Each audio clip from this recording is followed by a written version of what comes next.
is Averie Hinchey, and I'm the speech pathologist at Oklahoma Tech. This video is going to cover the basics of AAC. So what is AAC? It stands for Augmentative and Alternative Communication. The American Speech, Language, and Hearing Association, ASHA, defines AAC as all of the ways someone communicates besides talking. Augmentative means to add to someone's speech. Alternative means to be used instead of speech. Some people use AAC throughout their life. Others may use AAC only for a short time, like when they have a surgery and cannot talk. When we break it down, augmentative means to supplement or enhance the communication method or methods a person already has. I'm augmenting my spoken words right now by providing digital text for you to read as I talk. Other examples of augmenting communication include using facial expressions, such as smiling when I say you're awesome, using gestures, such as a thumbs down, nodding your head to indicate yes, and shaking your head to indicate no, and shrugging your shoulders to indicate I don't know, telling someone it's up there and pointing up, writing or typing a message, pointing to photos or pictures, or written words and drawings. Alternative means instead of the communication method or methods the person already has. Examples include sending an email, using sign language, using a communication device such as a speech-generating device. The goal of this video is to increase your knowledge about AAC systems and motivate you to make the least dangerous assumption about your students. Let's assume that they can do it. They can use single words to communicate. They can string together 2- and 3-word utterances and communicate phrases, whether it's with pictures, by spelling, or with a speech-generating device. The last goal of this video is to show where you can go for help to find AAC solutions. Everybody has a way of communicating, whether that's speaking, signing, using body language, or even eye gaze, writing, or even using a speech-generating device. Sometimes people use their behavior to communicate when other methods don't seem to work. AAC can be a great solution to help people effectively and efficiently communicate. Often, when we are helping an individual find a way to communicate, we play it safe and provide them with pictures or symbols. This can be fine if we don't stop there. I realize sometimes it's easier to create these visual supports than to learn about other AAC options, like high-tech devices. We let the fear of the unknown and our lack of extra time keep us and the students standing still instead of seeking a progressive communication method. Let's first talk about how individuals can access communication systems. Access technique refers to how an individual selects or identifies representations or symbols from a selection set. Individuals who use AAC technology may use selection techniques from 2 categories: direct selection and scanning. First, we will discuss what direct selection is and examples of this method. When an individual uses direct selection, the individual indicates the desired representation or symbol from the selection set. One of the most common direct selection methods is finger pointing or touching. Examples include pointing to an object and touching a selection area on a screen. More. This can be done with a finger or with a stylus. More. Direct selection through physical contact can be achieved through other body parts too, such as a hand or head. Other examples of direct selection include direct selection through physical contact. For example, when an individual uses a communication book and identifies a selection by touching it. Direct selection through pressure or depression, by depressing a key or pressure-sensitive surface, such as pushing down on a key on a standard keyboard. Direct selection through pointing, as in eye pointing or tracking, or head tracking. Eye gaze communication can be non-electric when an individual communicates by gazing at people, objects, or other items in the environment. There are electronic devices that have eye tracking technology. An individual can activate selection areas on a device using eye gaze, and speech output is generated. The second selection technique is scanning. The most common reason individuals use scanning as a selection method is due to lack of motor control. The selection set is displayed by a trained communication partner using partner-assisted scanning or on an AAC device in a predetermined configuration. The individual waits as the communication partner or AAC device scans through undesired options before reaching the item of choice. The individual then indicates in some manner that the desired item is selected. Individuals who use scanning on electronic devices as an access method signal their selections through a switch or an item that acts like a switch. There are lots of switch options in terms of switch access. If you can think of a movement or action that the individual can do, I bet there is a switch he or she can use. Can they simply lay their hand on a PAL pad? Can they vocalize a sound? Can they move a body part in front of a sensor?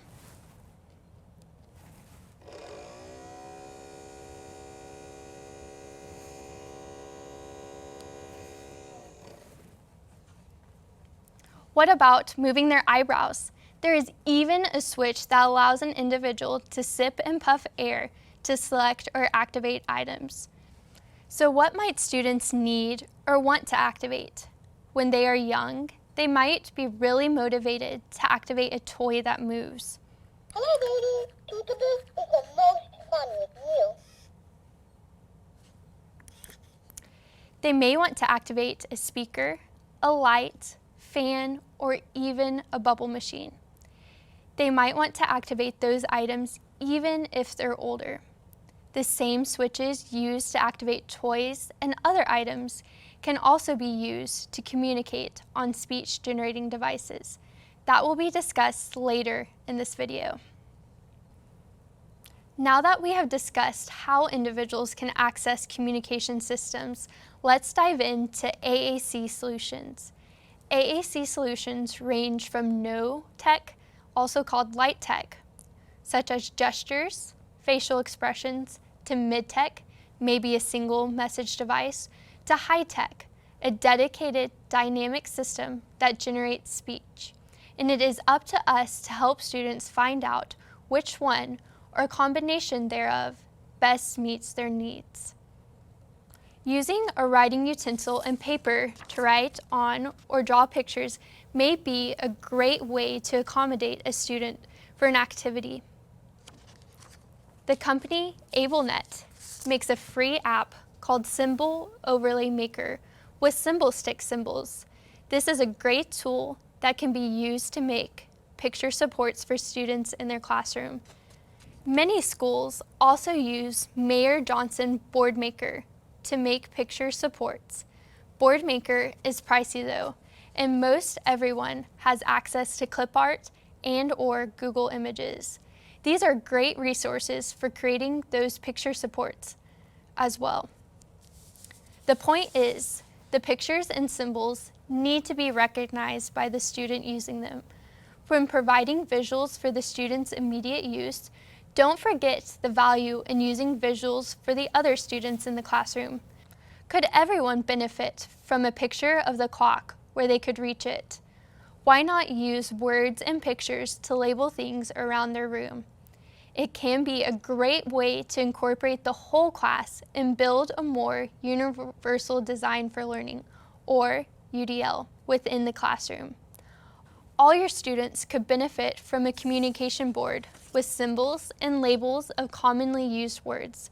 Most companies that specialize in AAC, such as PRC, Saltillo, Tobii Dynavox, Cough Drop, and many more offer free printable communication boards. Print a copy for each of your students and tape it on their desk or post it in a reading area center. Students can use their communication boards to request, clarify their understanding of the content by pointing to good or bad, or reinforce their learning of sight words. I'll tell you one more great example of UDL before we move on. I really love this. There was a teacher who had a student with severe physical impairments in her classroom. The student was unable to raise his hand and hold it up in the air to ask for help or answer a question. The teacher found a way this student could motion with his body. For example, looking directly at the teacher, and made this the way that everyone raised their hand. Everyone communicated in the same way. It was awesome.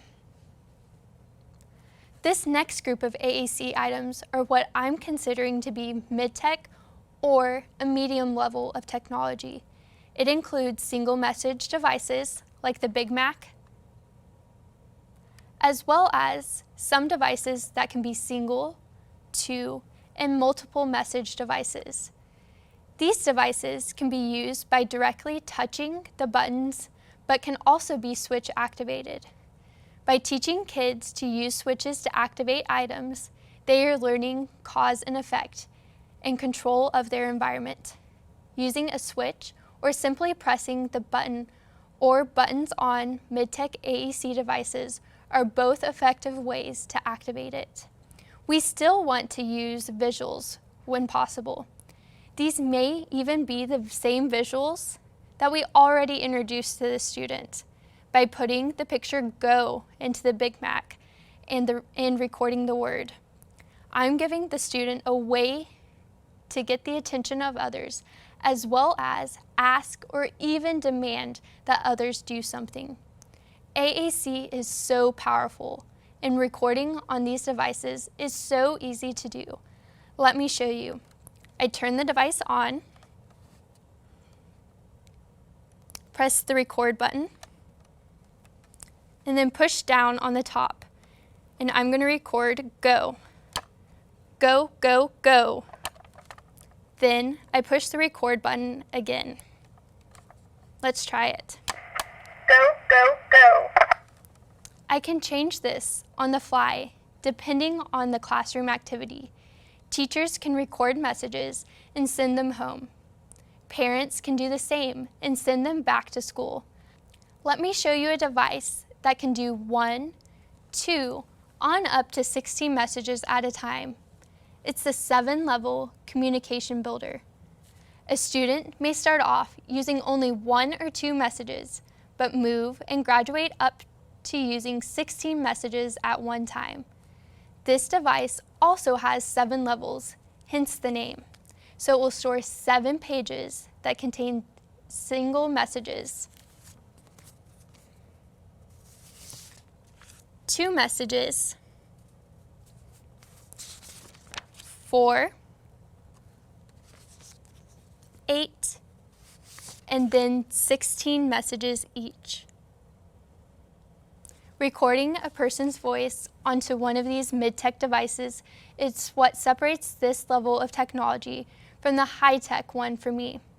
Note that it is vital that the recorded speech is easily understood. Now let's look at some of our high-tech examples. Truly, all levels of AAC are all within the no-tech to high-tech range, and these I'm showing you are just some examples of devices that fall within that continuum. High-tech devices are set apart by their synthesized speech and huge amounts of built-in vocabulary. A robust system contains different types of words, including pronouns, nouns, action words, auxiliary words, conjunctions, modifiers, descriptors, and many more. Robust systems also give alphabet access, for example through a keyboard, have a flexible word forms, and allow for new words and messages to be programmed into the system for the individual to use. Many companies have done lots of research to show what vocabulary words, vocabulary organization, and types of displays are most used by different aged people, as well as people with different disabilities.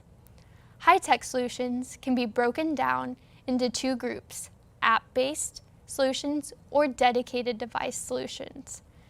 First, let's talk about app-based solutions. There are many communication apps on the market available for the iPad and a few available on Android devices.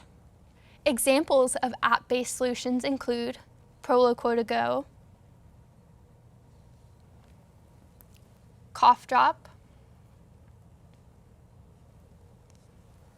TD Snap, Touch Chat, and Lamp Words for Life downloaded on an iPad. App-based solutions can be cost-effective. However, they do not have additional features that are offered on a dedicated device. Dedicated devices are designed with the sole purpose of being a speech-generating device and offer additional features such as technical support from the company for the life of the device, built-in speakers, which are good for communicating in noisy environments or when a communication partner is in another room, durable case and kickstand, and built-in switch ports. While switches can be used with an iPad using external sources such as a Bluetooth switch or switches in combination with an interface, the iPad screen or iPad's front-facing camera, the built-in switch ports on a dedicated device make it a more reliable solution for switch users. Many companies have dedicated device iPad-based solutions that offer these features too. Software mentioned before, TD Snap, Touch Chat, and Lamp Words for Life are all available on dedicated devices. These companies design different sizes of devices to accommodate different people's needs. Sometimes the only difference from one device to another from the same company is its size. Let's look at the Printkey Romic Company, also known as PRC. PRC has the Accent line of devices, among other dedicated iPad-based communication tools. These range in size with the same vocabulary options on each device. The main difference then becomes the size of the buttons as well as how many can fit on each screen. Let me show you how it works.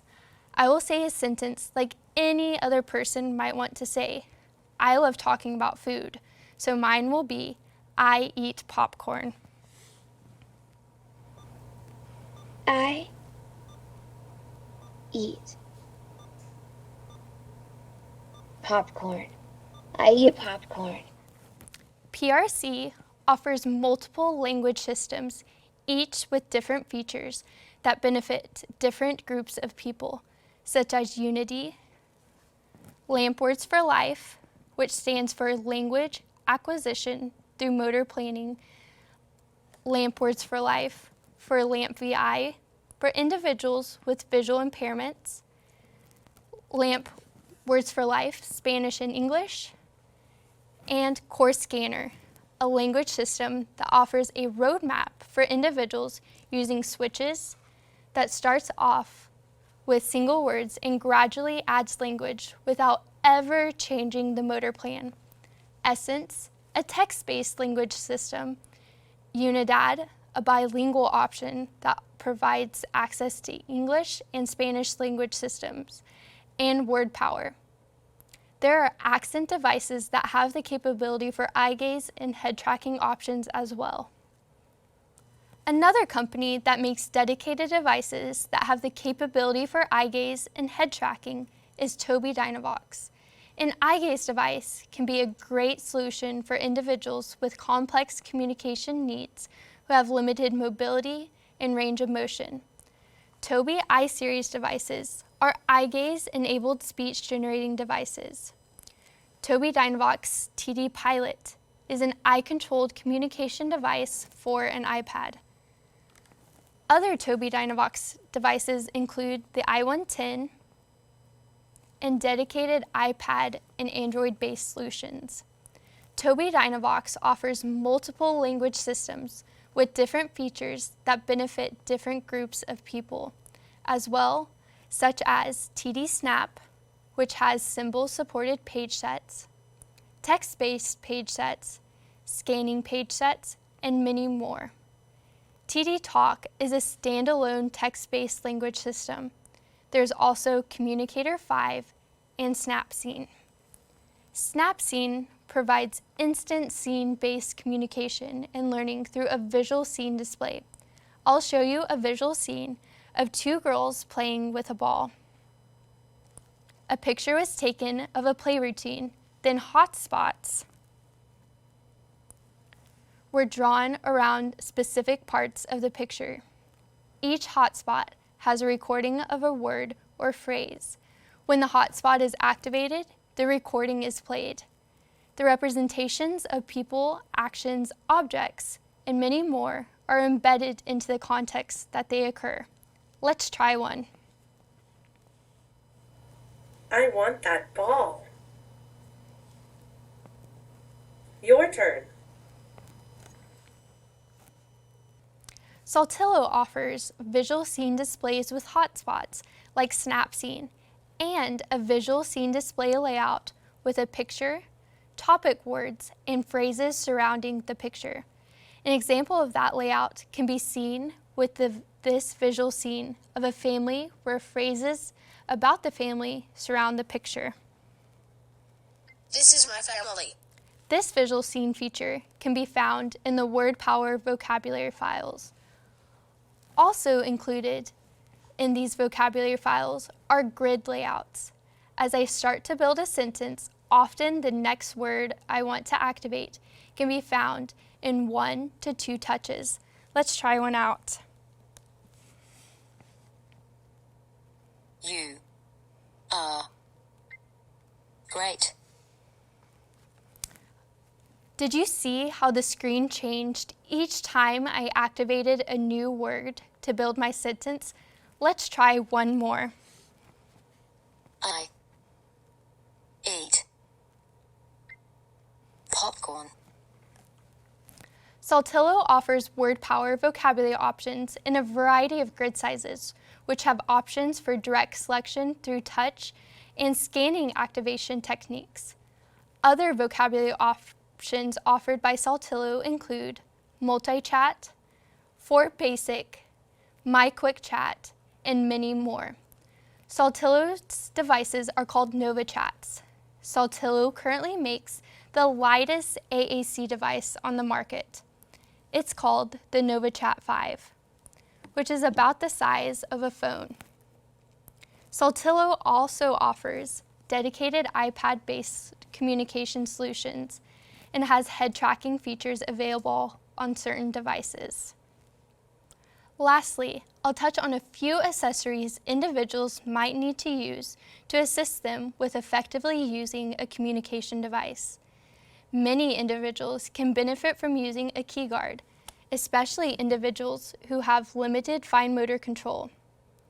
A key guard is designed to prevent users from unintentionally pressing multiple keys by providing tactile boundaries around each key. They can also provide spatial cues for the learner. A space is cut out for each button to allow the user to activate the buttons. Key guards are designed based on the size of the device, the vocabulary system being used, and the grid size.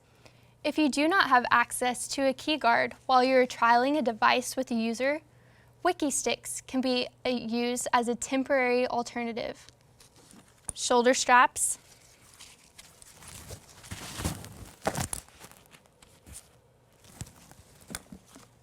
and AAC harnesses can help individuals transport their devices and use them in all environments.